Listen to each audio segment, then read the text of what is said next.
I'm going to make a short video about the bearings in the front PTO of your John Deere tractor. If you have a John Deere with this type of a front quick hitch PTO assembly with a snowblower or some other type of attachment, this is a 2015 1025R, but I believe these front PTO assemblies haven't changed that much over the years, but there's a ticking time bomb in these if you're not aware of it, and it's easy to miss.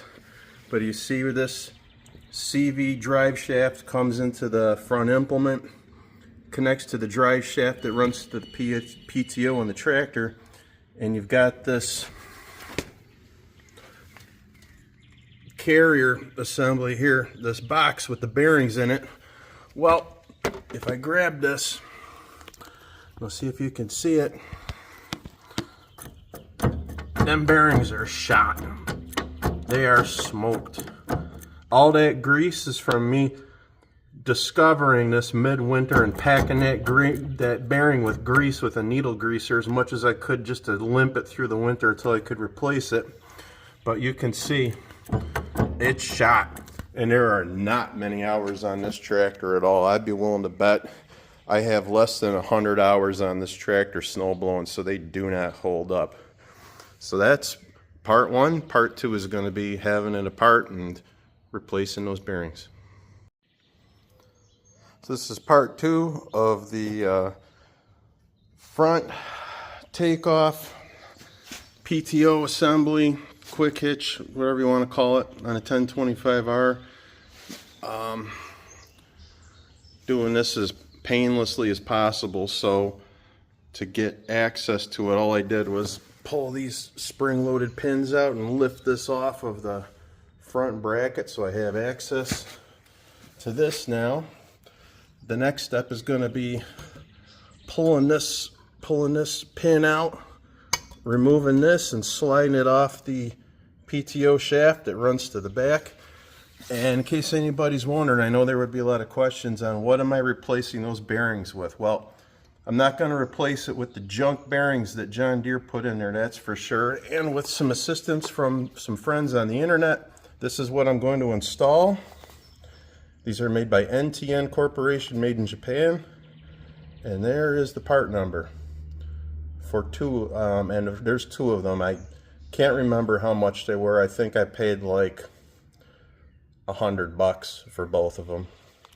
But don't quote me on that. But I know whatever it is, it's worth the additional cost to have something that's going to hold up in the tractor. This is part three of the front PTO bearing replacement. So you can see I have this removed. Real easy. Just pull that pin out with the clip. This is a good opportunity. I mean, you should be in the habit anyway, but of grease fittings on this PTO shaft. This is one of the, I think this is an older design with this card-in joint. That's the grease fitting, I think, for the card-in joint right there. But check, make sure these U-joints and that card-in joint are nice and tight, no slop in them. Grease the U-joint on the back of the shaft by the PTO while you're at it. When you replace the bearings, it's real important to put them together the right way. When I got my tractor from the dealer, they put it together wrong. So you can see there's a couple of plates that hold the bearings in place, and they had a plate on the inside and a plate on the outside holding the bearings in, and that was wrong. The plates that hold the bearings in are all on the inside. So you can see that. No plate on the outside. If yours are wrong, get them switched around. This is a pain in the ass to take apart because you can see there's no room in here for an impact or anything. So I'm going to have to get to it with my wrenches, get that taken apart, and then the next part here will be with the new bearings installed. Alright, so I got the new bearings in and I got the shaft through the bearings. Now this step is very important. What you have to do, these bolts are not tight. They're just kind of sandwiched in there, but they're not tight at all.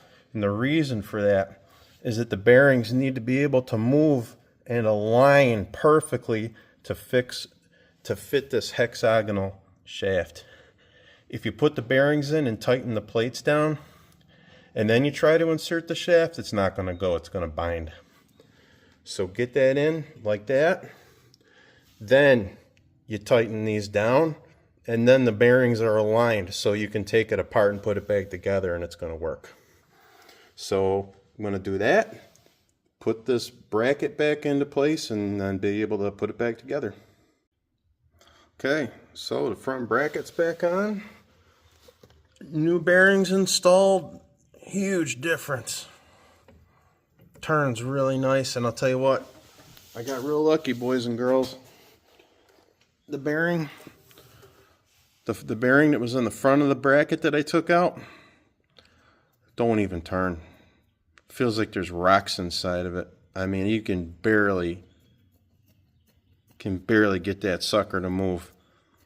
I was pretty close to having a catastrophic failure of that bearing, and that would have been bad. So all that's left to do is to put the blower back on and ready for more winter fun. So hope you find this useful. Good luck and thanks.